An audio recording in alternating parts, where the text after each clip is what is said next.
right, temp number 2 is now live, and we should be good to go. Guys, Harvey Dance VA is among the chat heckling us, so he's two-faced, I guess you could say. Welcome, I get it. welcome everyone back to It's funny. Batman Athenaeum or Batman Athenaeum. We still haven't agreed upon how you pronounce that, so vote on your phones now to kill Jason Todd. We are going to be doing episode 7 and 8, but we're going to be doing episode 8 first today because chronologically it doesn't matter which one goes first. I'm really excited. It's kind of a bigger couple episodes than we've done. Got some really cool people here today, so I'm going to go ahead and let them go through the line announcing themselves and who they're going to be voicing for this episode. So, from the top. Hello, my name is Adam New, and I will be voicing Detective Harvey Bullock this episode. I'm Dylan, Knight Kiwi, the one responsible for the technical difficulties this episode, and I'll be returning as Alfred Pennyworth again. My name is Cade, and if you hear me at all this episode, it'll be as a couple extras here and there. Hi, my name is James, and I will be voicing at least one extra in this episode. Hello, my name is Jazzy Oliver. I will be providing the voice of James Gordon Jr. this episode. I'm Aaron. I'll be voicing Leopold Kyle this episode. Hello, I'm Rachel Thompson, and I'll be voicing Kid Barbara this episode. Hey folks, this is Joel Williams, and I'll be voicing James Gordon this episode. And every episode, I think, that he's in. Hey, this is Chris Johnson, aka Sword of Destiny, and I will be the narrator tonight. I'm Cloudy. I'm going to be doing the voices of a couple of extras.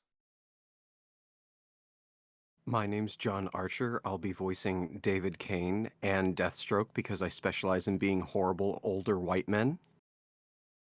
And I am Cadeau. I will be voicing the King of Conundrums while he's still just a prince. And I'm Lucia Lobosvilla, and I know I've only been writing so far and sometimes hosting, except when, Dylan does it instead, and I know you guys prefer it. But today, I'm going to be voicing somebody, so it's going to be Selina Kyle. So we'll see how that goes. Where'd Aaron go? Is he still here? I'm here. Oh, I lost you. No, I mute myself on my end on my stream deck. Perfect. Okay. Then, if everyone's ready, let's go ahead and push to talk mode, and let's get started for, episode 8. Batman Athenaeum, Episode 8. Tales from Gotham City by Lucia, Lobosvilla, based on the works of Bill Finger and Bob Kane. Exterior, Wayne Manor, morning. A gray and rainy morning, Alfred stares out the window as the rain flows down the large windows of the study. His expression is somber as he turns away. Another year without you, Master Bruce. I begin to fear you may never return. Have you found a place to call your home? Perhaps someone to share it with? Have you met an unfortunate end? Interior, Wayne Manor, study. Alfred walks over to a writing desk, where he has a partially written letter and a pen. He sits down at the desk and picks up the pen, continuing. I try not to imagine such things, not to embody the cliché, but would it kill you to write? Are there no phones wherever you are? A telegram office, even? I write you letters, though I don't know where to send them. They sit in my drawer, perhaps a token of optimism to keep me going. I hope you'll someday return to read them and laugh at my melodramatic hand-wringing. Interior, Wayne Manor, kitchen. Alfred pours himself a cup of tea from the kettle and then brings it to his lips, blowing the steam away before taking a sip. If you not plan to return, am I to know? I'd send to your family manor out of obligation to your parents and affection to you. Alfred moves to the window and sits on the sill, sipping his tea as he looks out at the rain. You are the last of your family line. There is no one else to whom I can leave your ancestral home. I am an old man, Bruce. I am bound here by responsibility, but soon I too will be gone. In this opulent manner, come my tomb. I, a living anachronism with no title and claim to the ground, been entrusted. Interior Wayne Manor, Bruce's bedroom. Alfred dusts and cleans, changing the sheets, mopping the tiles in the master bathroom, organizing the mail and leaving the relevant envelopes on Bruce's nightstand. Among them are letters from Harvey and Gilda Dent. Alfred stops to look at a photograph of Bruce and his two friends, picking it up longingly. I am not of Gotham City. I feel out of place as well as time. Not unlike this manor. I am a part of the city, separate from it. Alfred places the picture in a drawer, tucking it away. I speak to no one but the grocery clerk, the mail carrier, and a salesman brave enough to attempt the journey. Even the reporters have stopped coming by.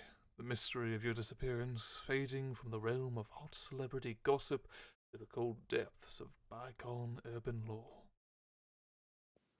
Alfred walks out of the room, staring at it one last time. Still, one hears stories. A city has a life of its own. Each Gothamite, their own tale. Alfred shuts the doors with a solid banging of heavy oak on oak. One cannot help but wonder what one's own life has stalled, what other stories may be unfolding, with other players in other places, all sharing the same stage. Sleight of hand. A stage? No. This is the dawn of the information age.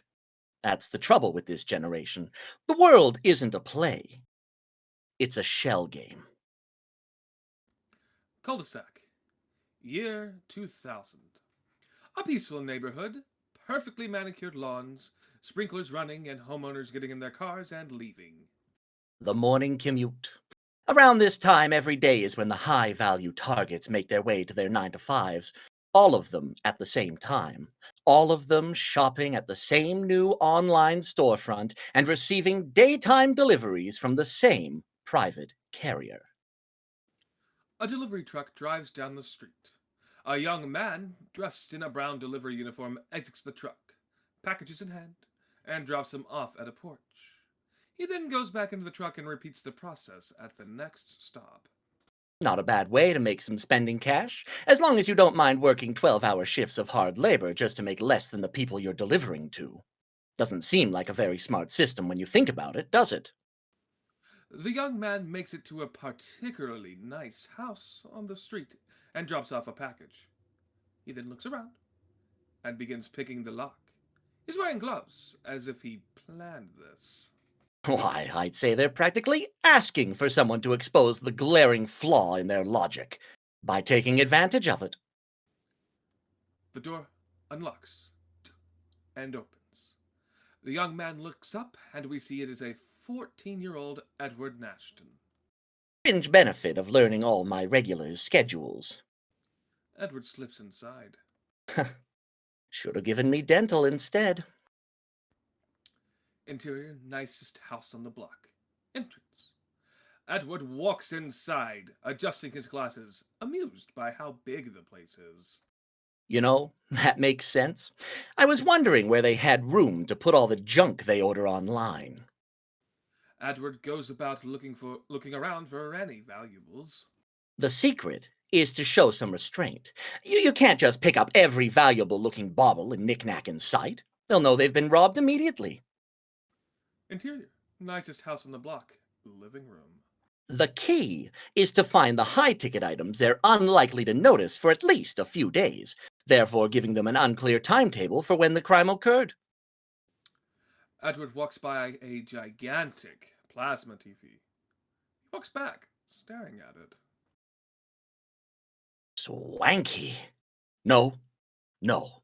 Resist the siren song of the state-of-the-art new flat-screen plasma TV. Sure, you've never seen one until now, and they're even more futuristic and elegant in person, but that only means the owners would definitely notice her missing as soon as they returned. Edward reaches out, wanting to touch the TV, but resisting, longing. Farewell, Lady Panasonic. We shall meet again. He dramatically pulls himself away from the TV, sighing, then hurries up the stairs. Interior, nicest house in the block, master bedroom. Edward sneaks in quietly and begins to carefully rifle through the drawers. He looks under the bed, finding a lockbox. Hello? He pulls out the lockbox and works in the lock, listening until it clicks. Yes! I may not be an expert safecracker, but I'm decently skilled at the basics. It mostly takes patience and steady hands. Not unlike learning a magic trick. Edward opens the lockbox, and inside he finds some jewelry, including an expensive watch, a gun, and some stacks of cash. Under a mattress? Really? Blessed be the libertarians and their distrust of the banking system. Edward tucks the stuff, minus the gun, into his pockets. Exterior, nicest house in the block. Edward walks outside, pulling the brim of his hat over his eyes to conceal his face, just in case, and slips back into his truck, driving away without incident. Exterior, carnival, late afternoon. Gotham citizens shuffle about at the carnival, enjoying rides and games. Edward stands at one of those carnival game stands, running a shell game. Edward places the watch under one of the 3 cup shells. All 3 shells are marked with green question marks. Ready? And 3, 2, 1. Keep your eyes on the prize. This is a once-in-a-lifetime win, folks. A 1 in 3 chance. And with 2 tries per game, even the odds are in your favor. Ed stops, gesturing theatrically. So, ladies and gents, which one will it be? The woman thinks about it. Well, shoot. Come on, Denise, we ain't got all day. He was moving so fast, I don't know which one it is anymore. I'll do it then. He points to one of the shells. Ed raises it. Nothing. Oh, close. But you still have 1 more chance left, so what'll it be? Oh, I don't know. It's too much pressure. It's a 50-50 shot. That one. She points at another shell. Ed raises it. Nothing. That's all she wrote. Better luck next time, my dears. Thanks for playing, and until we meet again, it's been swell. I hope to see you soon. The man gets mad and slams the table, accidentally tipping over the final shell. It reveals there's no watch under there. What? We got conned. Now, it's not what it looks like. The man grabs Ed by the shirt, lifting him up off the ground. Give me the watch. Ed claps a hand on the man's waist that's holding him up. When he moves his hand away, the watch is already there. Just a jest. The watch is yours. The man grunts and drops Ed. Serves you right. Hope the boss takes the cost out of your pay, you 2-bit scammer. Ed falls to his hands and knees. The man leaves with his woman. Ed stands, dusting himself off with a shrug. Ed fixes up his stand, putting everything back in order. It's a win-win, you see. If my sleight of hand is up to par, I get away with it.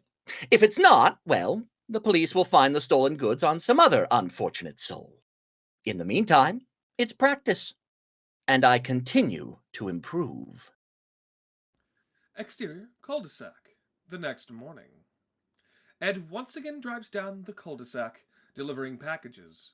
As he steps out to deliver another one to the nicest house on the block, he stops to think. I left the gun last time, but after yesterday's close call, maybe I could use some protection. Ed kneels to pick the lock. Suddenly, a hand lands firmly on his shoulder. Ed looks up and sees a cop. Detective Clancy O'Hara. Ed puts his hands up. Can explain. Exterior cul-de-sac street curb. Clancy drops a cuffed Ed onto the curb, snatching his cap off. Clancy sits beside him with a tired sigh. Deja vu, kid. I swear, we just did this last month. Are you sure about that, officer? I've never seen you before. Check your records. You'll find I've never even had a parking ticket.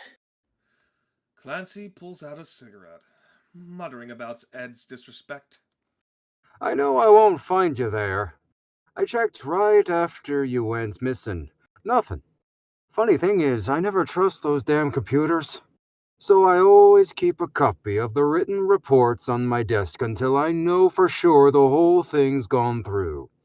So sure, I still had it. I may be old, but this mind's still sharp as a track.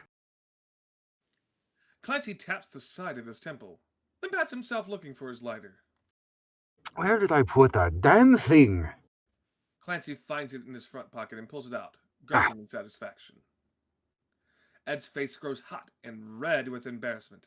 The loud clicking of the lighter as Clancy lights his cigarette feels like mockery. He clenches his fist behind his back as hard as he can.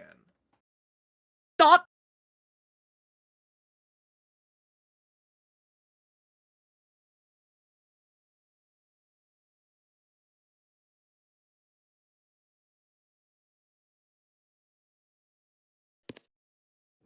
Let's see here.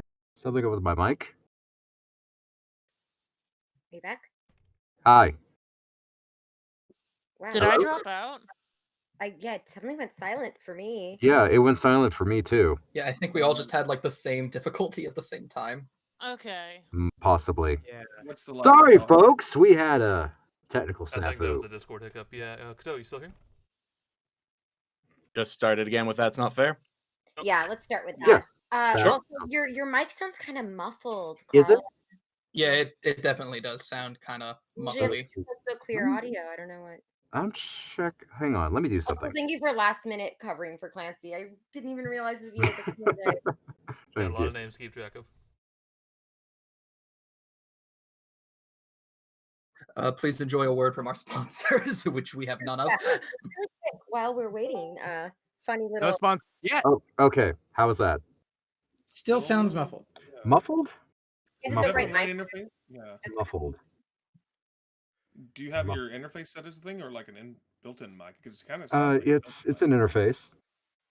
Mhm. I even have the gain like super up there. The correct mic? Is it reading the correct mic through Discord, or because it might? You be know, that's also a good question. Yeah, I think that's it. Usually when Discord hiccups, it sometimes does that. While we're waiting really quick, Clancy O'Hara is not a character I made up. He is a character from the comics, though most people know him from the 60s Adam West show. How does that now? Oh, there we go. Perfect. Yep, Better. yeah, it had me on default, whatever that was. Did it. Okay. on to Maybe the adjust that gain down. Yeah, though, actually, now a you're little very bit. loud, peaking though. out, Yeah. Yeah, I'm turning my gain down. Start from where did I put that damn thing? Yes. Where did I put that damn thing? Clancy finds it in his front pocket and pulls it out, grunting in satisfaction. Ed's face grows hot and red with embarrassment. The loud clicking of the lighter as Clancy lights his cigarette feels like mockery. He clenches his fist behind his back as hard as he can.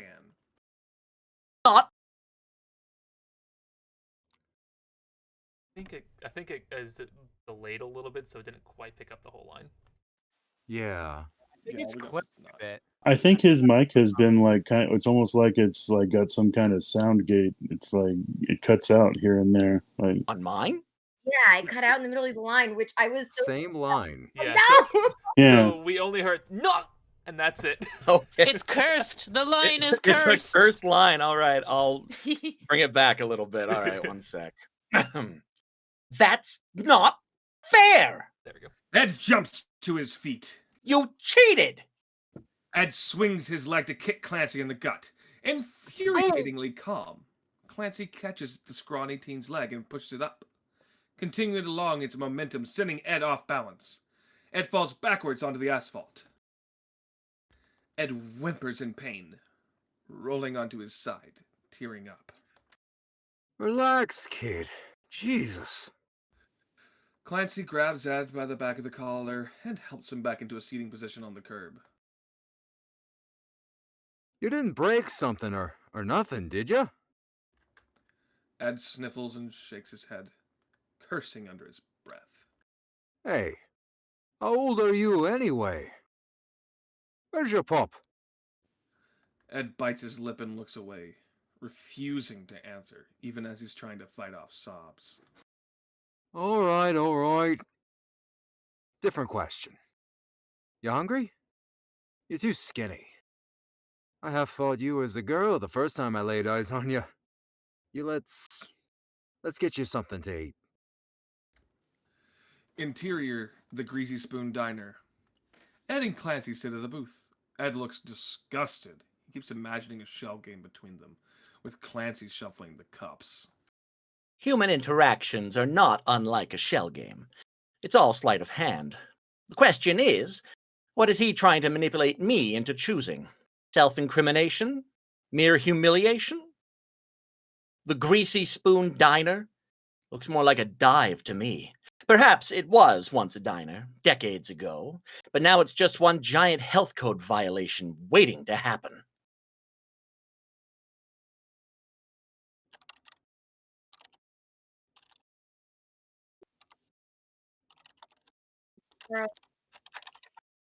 Did we lose me again?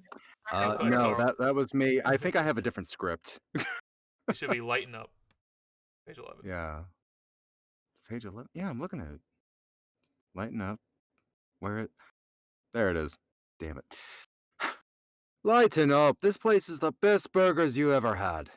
Swear on my nana's grave, rest her soul. Ed touches the menu, then immediately pulls his hand back in disgust, looking at the greasy shine that comes away from it. I need to wash my hands. I let you get out of my sight? Nah, here. Give me those hands. Clancy reaches into his pocket and pulls out a tube of hand sanitizer. Ed offers his hands. Clancy squirts a glop of sanitizer onto them. Ed rubs it into his hands with desperate ferocity. There. Good as new. Me wife thinks me carry the stuff. Can't stand the smell, personally. Fine. I didn't want to see the gross bathrooms in this place anyway. Ed winces as he accidentally touches the bruises on his wrists from the cuffs. Why does my body have to be so fragile? You're right. You don't. Now be good. I'll let you have some ice cream afterward, huh? I'm not a child. No. How old are you then? For your information, I'm a mature 14. Oh yeah, 14 years old, and you're already running a scam like this. Since when did they let toddlers be criminal masterminds? Toddlers? Must have lied about your age to get that gig, though. Oh boy. They're gonna do a job in working the streets, and you should be in school. You need money that bad? A server breezes by, dropping off 2 plates of shiny bunned hamburgers and still sizzling shoestring fries. Ed is gagging at the sight of them. Clancy doesn't even wait and scoops his up, taking a big old bite out of it. The burger drips as he eats it, taking loud, soggy bites out of it. Don't even have lettuce. Real burgers don't need that hoity-toity shit. Just bread, cheese, and meat. Ed shuts his eyes tightly, gagging. Suit yourself, kid.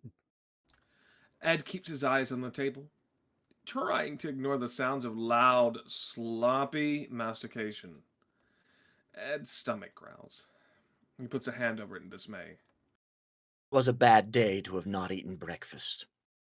My father had been in a particularly foul mood, even for him, and I figured the stale cereal and spoiled milk weren't worth the verbal barrage. Damn, why'd this officer have to catch me before lunch? Ed's stomach grumbles again, more loudly. Ed whines and then gives in, shoving a few fries into his mouth as fast as he can before he overthinks it.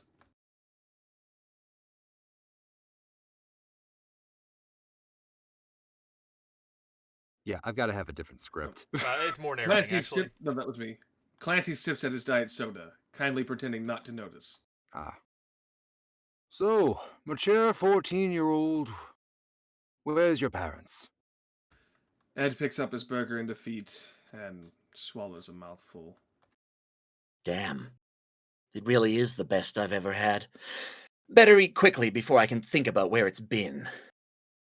Dad's home dying, late-stage pancreatic cancer.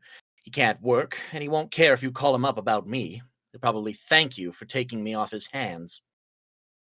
Whew, that's rough. And your mom? Ed shrugs and takes another mouthful of the burger. Uh-huh. Well, sounds like you're pretty much on your own. Yeah? What about it? What does he want? I'm not so naive as to believe there's such a thing as a free lunch. Nothing. I was just thinking, it's awful impressive for a kid, even a mature 14-year-old such as yourself, to pull off what you did, all on his lonesome. You sure you don't have a partner? Yeah, right. Do I look like I play nice with others? Clancy gives a deep, choking belly laugh. He claps Ed on the shoulder. Ed looks away. Ed looks in dismay at the greasy handprint left on his shirt. You're a real piece of work, kid. But I like you. Listen, you're smart. Smarter than any one of the immature adults I work with down at the precinct. But the way I see it, it'd be downright impossible of me to leave a brain like yours running around the streets for some criminal element to scoop up. So I'll make you a deal. Keep your nose clean, finish high school, and I'll front the cash for any certification fees you need. Certification? For what? Clancy signals to the server for the check and then tugs on his jacket. Ed envisions the shell game before them once more. For you to work at the JCPD, kid. Cybercrimes Division. Ed envisions Clancy lifting up the cup to reveal a glowing prize inside. Cyber crimes? Cat scratch fever. Is that a firearm in your pocket, or are you just excited to see me? You knew I'd turn up around here sooner or later. Now, call me old-fashioned, but I agree with those that say the world's a stage. My point of contention is whether our lives are comedy or tragedy.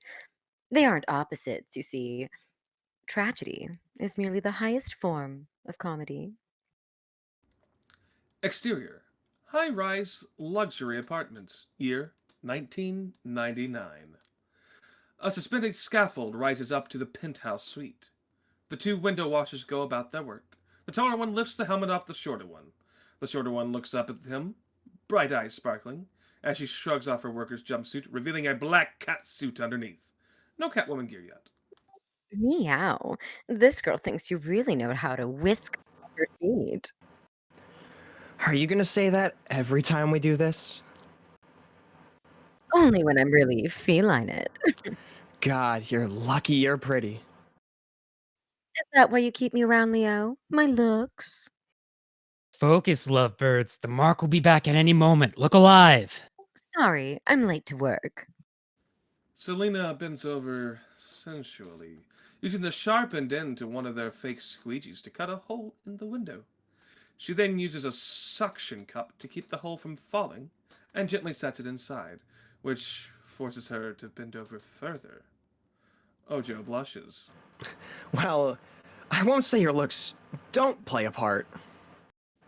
Ojo goes to slap her ass. Selina catches his hand. Careful, I scratch. Selina jumps inside the window. Ojo exhales shakily. Interior high-rise luxury apartment. Penthouse suite.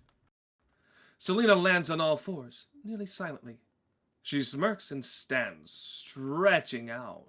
What? I'm a cat burglar. Nothing wrong with being a little thematic. Selina scans her luxurious surroundings. She stops by the fridge, pulling out a bottle of chilled champagne. She serves herself 2 glasses. You have to enjoy the finer things in life when you get the chance. Who knows if you'll ever get another shot at it? She brings the glasses over to Ojo along with the bottle, sipping at hers. Selina, stop fooling around. Don't tell an artist to change her process. You're taking too many risks. Oh, where was all this caution last night? Leopold sputters, turning red in the face. Selina laughs and gets back to work. Leopold Kyle. His friends call him Ojo. Only I call him Leo. Parkour master, pickpocket extraordinaire, my partner in crime. And partner in other ways. She looks through some vases, then opens a jewelry box. She's unimpressed. How incredibly tacky. Money really doesn't buy taste. That stunning vision in black is me, by the way. Selina. 19 years old, bilingual, Inglés y Español, of course.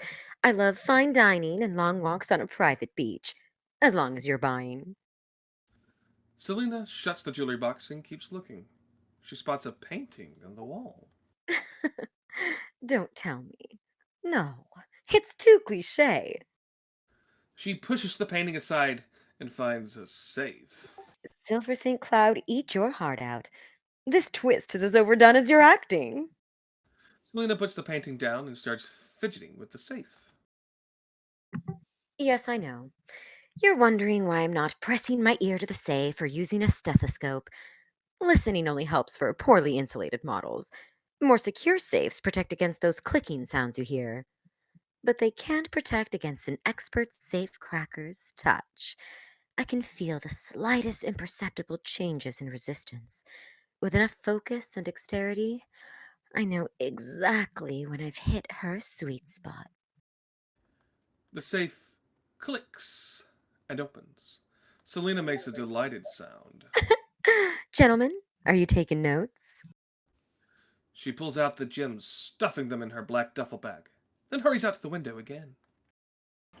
So, we good? Selina shows him one of the gems. Oh, I love you.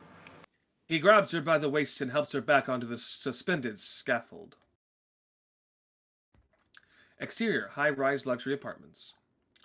Ojo kisses Selina as he puts her down onto her feet. I know.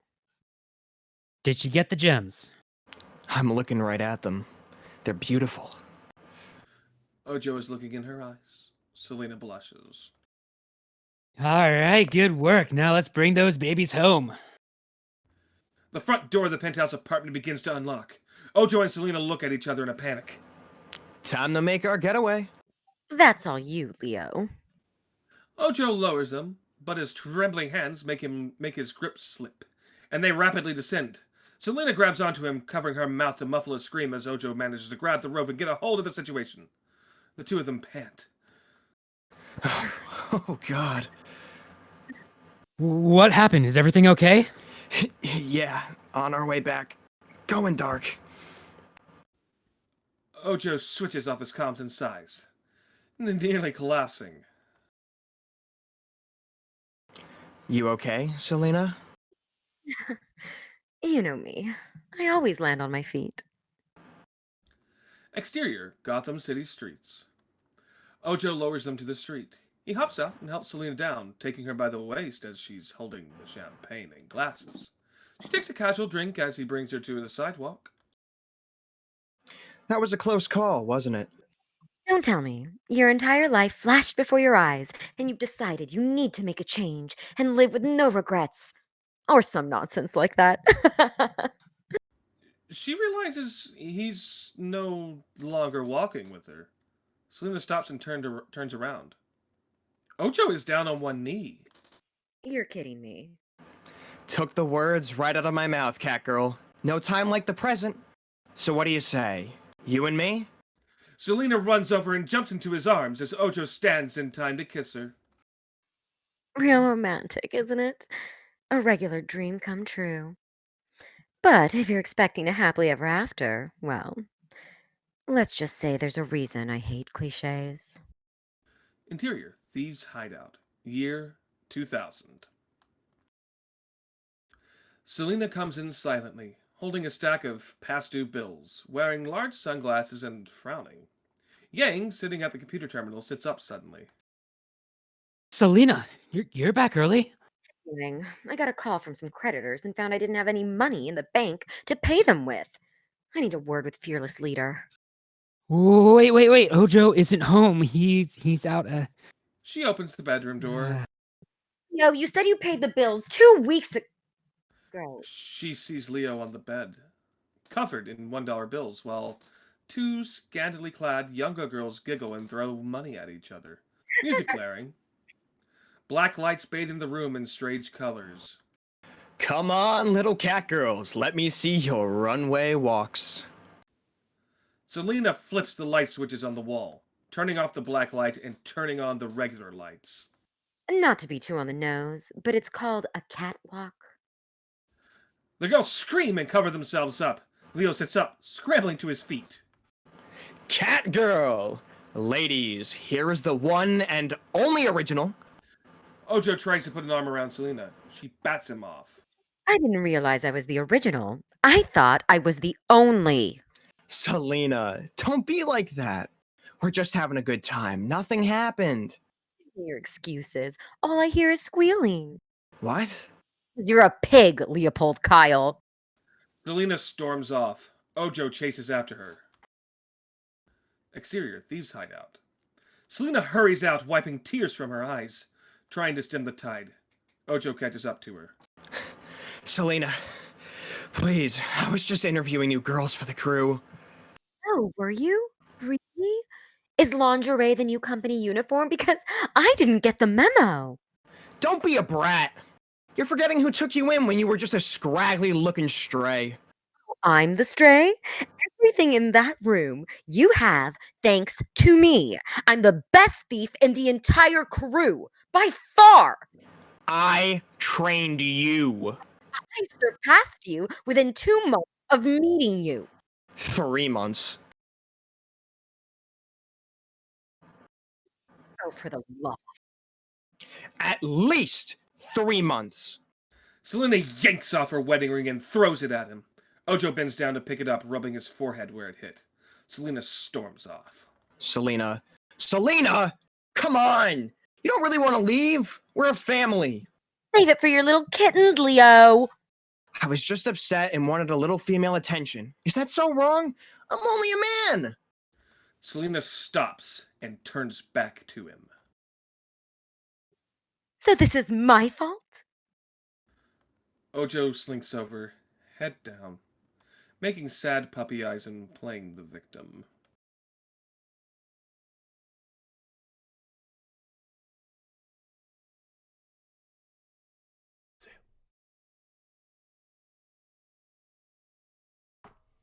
It's Aaron's line, is it? Yeah, Nope. it's Aaron's line. Unless I have a different script. It's Aaron, Ojo making sad puppy eyes and playing the victim, and he's...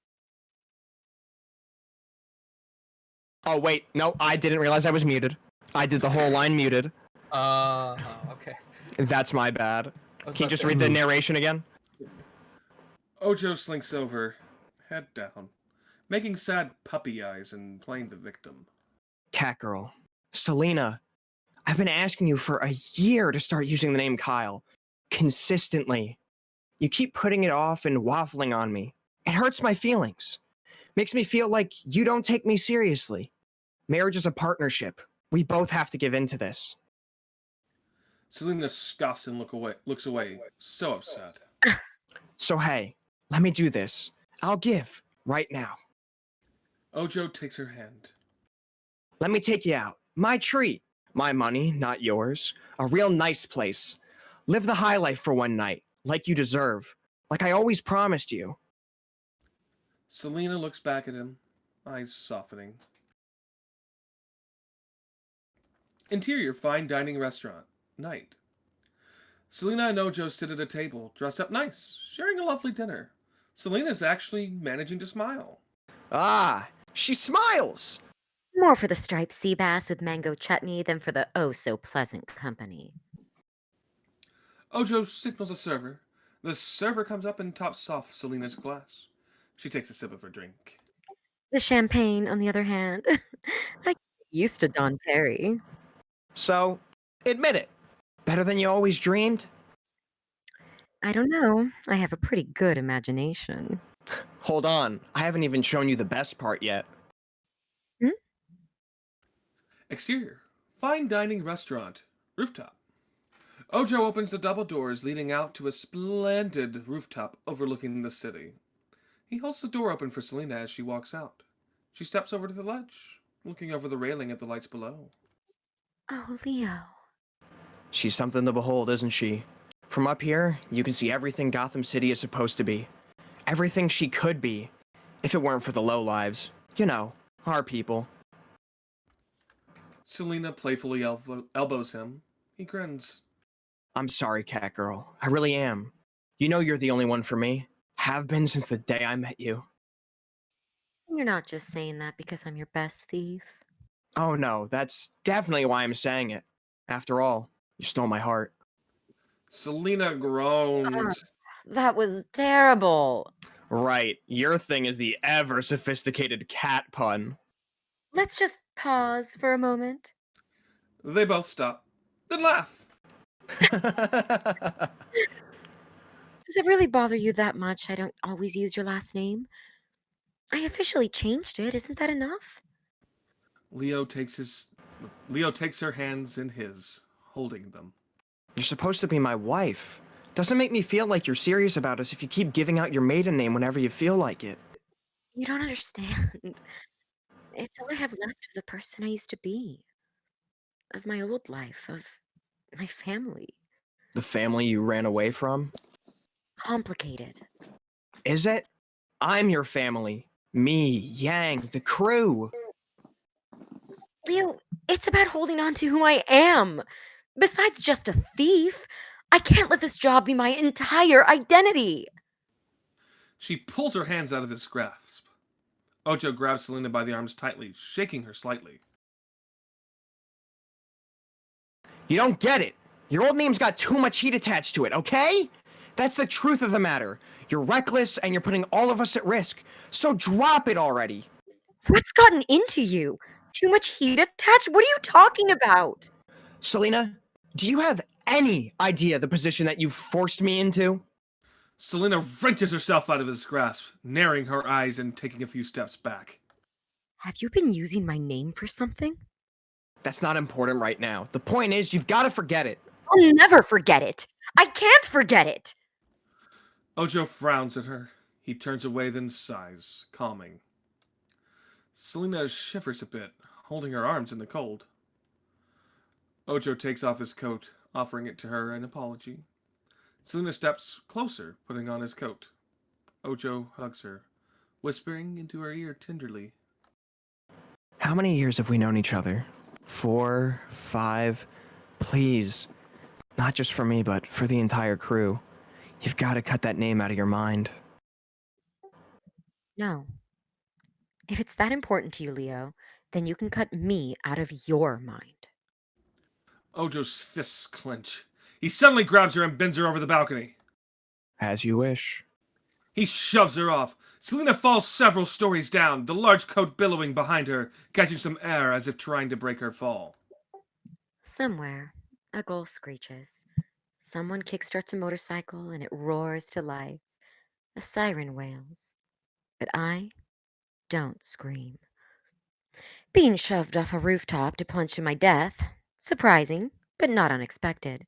Tragic, but also funny. Ocho grabs his own head in horror, seeing what he's done, and runs off. So I scream. He wants me dead. I'm going to die. I'm nobody. Why would anyone care if I live or die? Selina falls onto an awning, rolling to the side and off of it, falling into the alleyway below. Exterior, Gotham City streets, alleyway.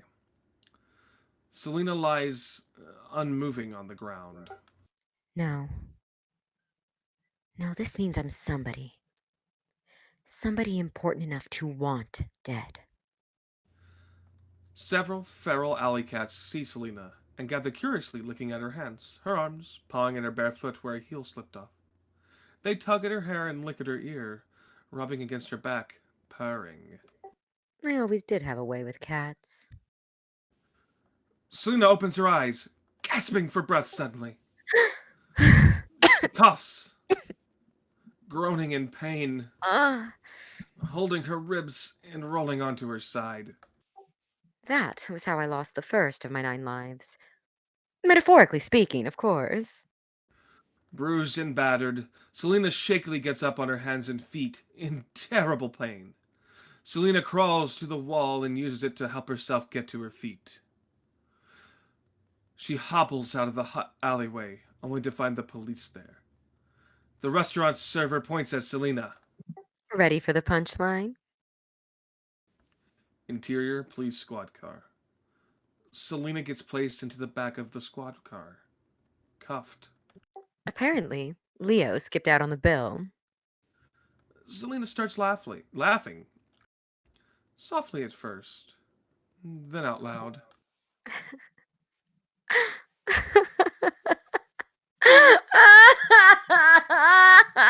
Hey, quiet down back there. I swear, some of these broads out here, completely Coco in the Coco Cabana. You know what they say, officer. Once scratched, twice shy. Internal affair. My turn, Never much cared for philosophy. Bunch of old men with too much time on their hands and hair on their faces, waxing poetic about the nature of reality, rather than getting their hands dirty and doing something worth a damn. Well, would it be too obvious to say the world's not a stage, but a cold case? A mystery from not long ago that no one's ever been able to solve. And you find yourself staring at the files you got, trying to organize that crazy wall that is life, hoping someone, somewhere hands you the breakthrough you're looking for. Maybe that doesn't make sense. I never was that good with words. I prefer to let my actions speak. Interior, James Gordon's house. Year, 2001.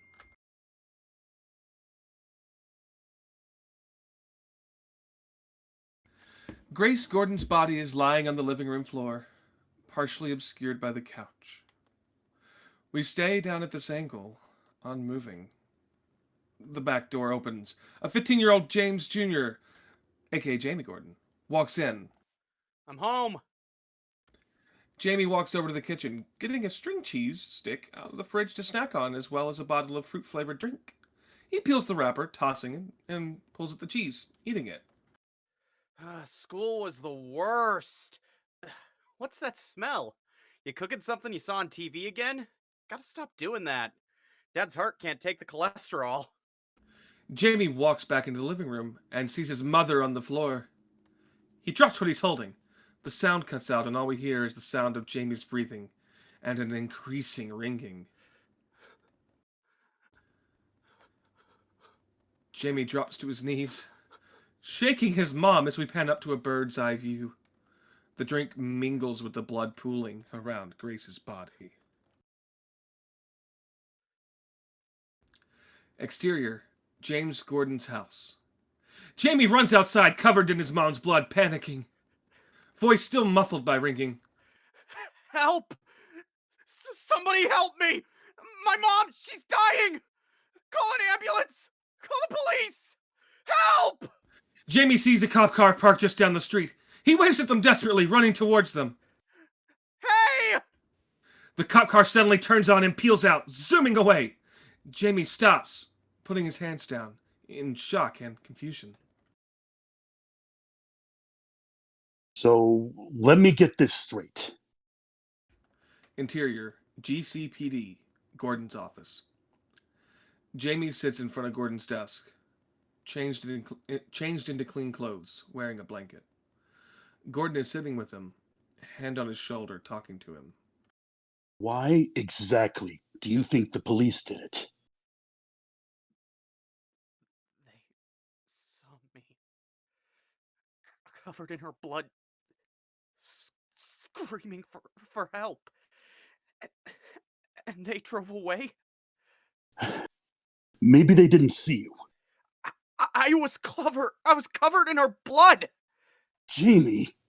I'm 15 years old! I'm not a child! Don't treat me like one! I'm not trying to!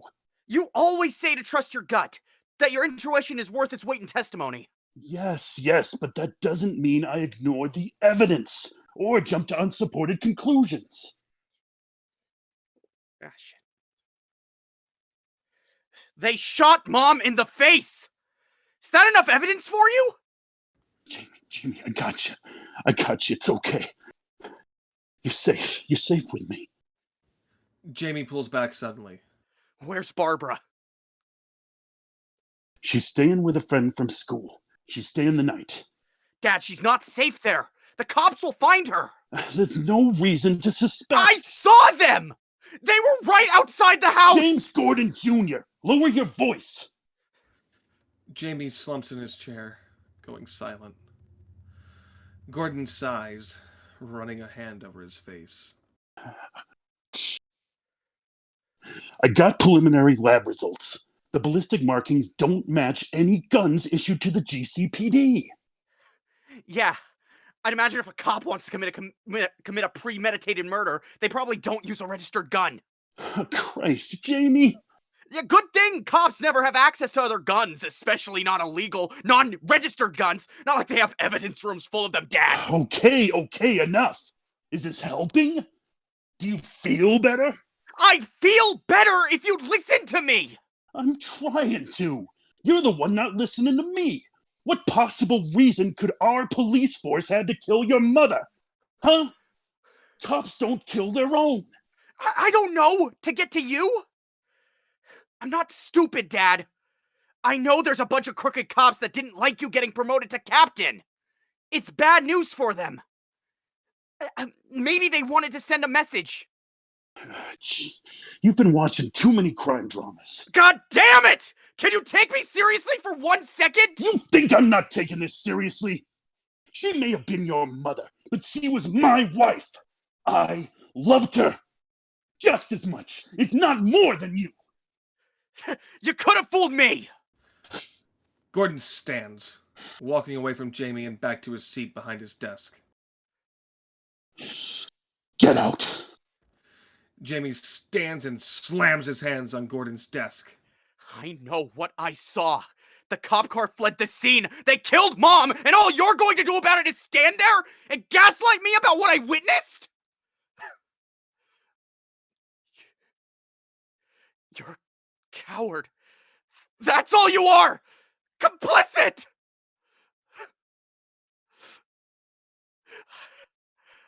I hate you! Jamie storms out, almost running into Bullock, who is carrying 11-year-old Barbara. Oh, hey, watch it there, kid. Where's the fire? Bullock walks into Gordon's office. Gordon's head is in his hands and his shoulders are shaking. Yeah. You okay there, Jim? Barbara practically jumps out of Bullock's arms and runs over to Gordon, hugging him. Gordon looks up, wiping away his tears as quickly as he can. Yeah, everything's fine. Make sure Jamie doesn't get himself in any trouble, will ya? Aye, aye, Captain. Bullock goes. Gordon picks Barbara up. Now, what are you doing here, Barbara?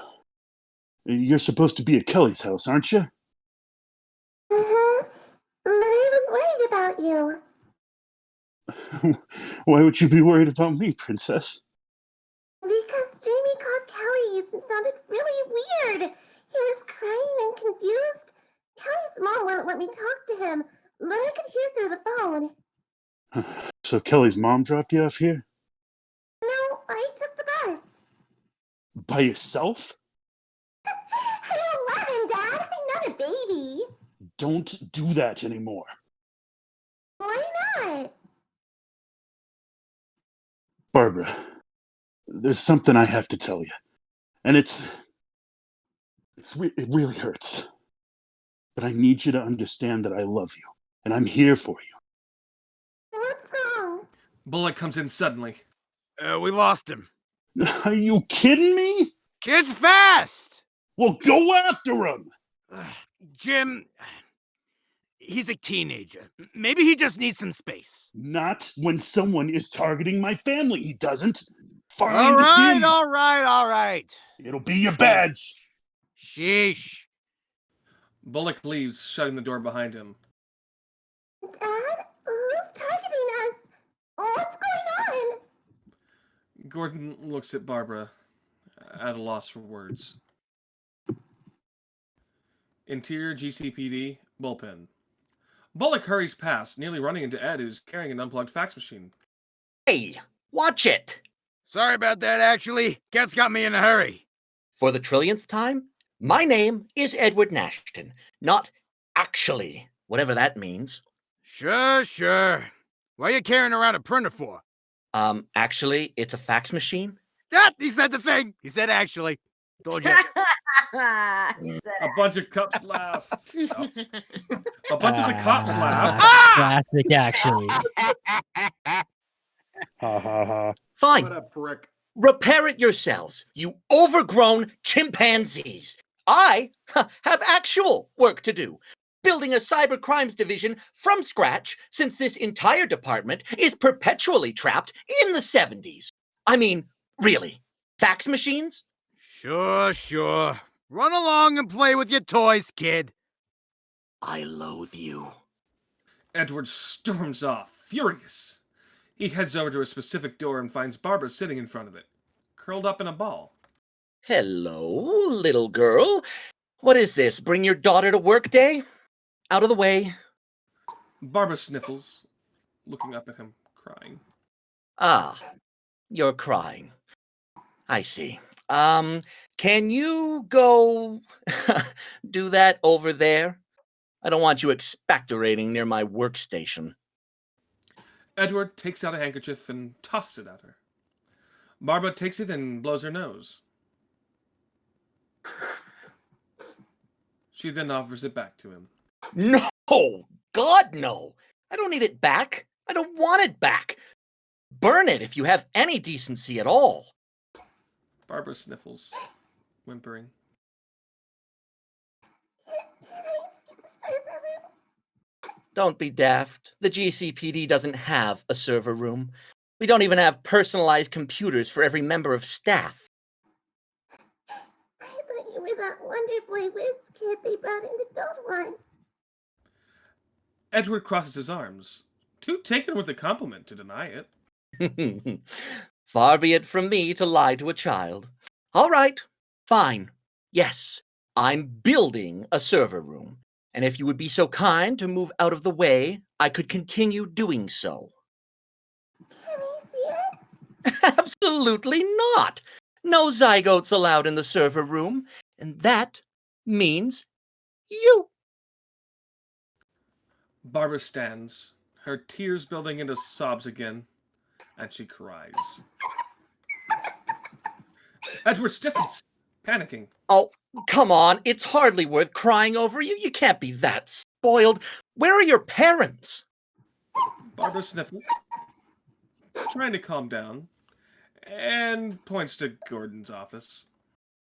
Oh, you're Captain Gordon's. Oh, I see. Then your mother. Dad said I could see the server room. If I can't, that's fine. I don't care. I think he just wanted me to get out of the way so he could cry on his own. Edward feels a flicker of sympathy for someone other than himself, and sighs, relenting. Fine, but don't touch anything. Edward unlocks the server room door and lets her inside. Interior, GCPD, server room. Barbara walks in, followed by Ed, who closes the door behind him. She sees the mess of wires and hard drives and walks around in awe. Now, don't be fooled by the state of disarray. I'm still building the... No! How did I get to these? No way! So much state! Must have cost a fortune! Well... Edward... Sorry. Edward adjusts his glasses, surprised. Ah, well, I see you're familiar. A simple act of kindness, a spark of empathy that ignites a connection, a warmth that can make all the difference in this godforsaken world. Interior, Blackgate Prison, woman's cell block. Selina is handed an envelope in her prison cell. She sits on her bunk and opens it. She's been served with divorce papers by Ojo. She looks out the window longingly as a single bird stands upon the sill. Selina throws a paperclip from the divorce papers at it. The bird flies away, injured. As can the twisted knife in the back, called betrayal, bleeding us out and leaving us cold when we're at our most vulnerable. Even from those we trusted most to have our backs. Exterior, under Pioneer Bridge. Jamie sits, curled up into a ball, sobbing. Someone taps him on the shoulder. Jamie looks up and sees a homeless man offering him his only blanket. Jamie takes it. Looking in confusion as several of the homeless people camping under their bridge bring him what little food they have and try to comfort him. Sometimes it takes those that have least, offering up all those they have. Sometimes it takes those that have least, offering all they have to those that have more than enough, to drive the point home. We're all human. We all cry. We all bleed. We all need warmth and safety and belonging. Seeing how they live, Jamie embraces one of them, eyes shut tight, crying. When Jamie's eyes open again, they're full of rage. We all need justice, especially here in Gotham City. Good job, guys. Yay, episode 8. All right. Can I say something? Yay. Oh, that's fun. Fun. Thank you, Carl, for Yay. jumping in last minute to cover for Clancy O'Hara. So everyone, that was our Bruce Wayne being nicer to the Riddler than Bruce Wayne's ever been. Now let's break his legs. Hold on, somebody wants to say something. Yes? So, because I'm such a huge meme lord, the scene where Ed throws a handkerchief at Barbara, you know the video of like people throwing cheese and it hits their cat in the face? That's what I thought was Yes. Nice. So started to me, doesn't even get credit. Tune in to the Riddler's episode where he claims he invented TikTok memes. He didn't? Everyone was wonderful, but I think extra bit of credit to all our new VAs that we have here. Adam New as Harvey Bullock, you're hilarious, and I can't wait to give you more lines. You're bordering on tasteless as Bullock, but still funny. You know what? I'll do my darndest. It takes real charisma to pull off someone like Bullock. So, Yeah.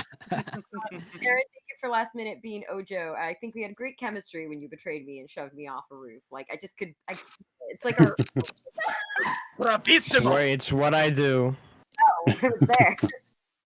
There we go. Of course, I don't even need to say it. You guys were like my favorite character in all of DC. So finding someone to play him, I thought was going to be impossible. But it turned out the real Riddler does exist, and he auditioned for himself, which is on brand. So that. Yeah, I gotta say it's Holy crap! That's like the I like Riddler chat just came off the page and joined our stream. honestly, I didn't know who the guy was, and then you started talking, and I was like, "Oh, that's the Riddler." Like, Yeah, oh, exactly. right? I'm glad it was Edward enjoyed. Nashton. Thank you for being Barbara, especially so last minute, and just being so adorable and like making my heart hurt. Yeah, that was really cute. It's like, no, I specifically didn't listen to any of the auditions, and then he speaks. I'm like, oh god, this is just the Riddler talking now. And like I seriously, all of the like Jamie and James Gordon, like what a scene. God, my heart. You guys, that was Oh, yes. so I think we're Was- gonna go ahead and take a brief break and then come back for episode 7, which is gonna have Lady Shiva's backstory, if anyone wants to see that. Real soon here.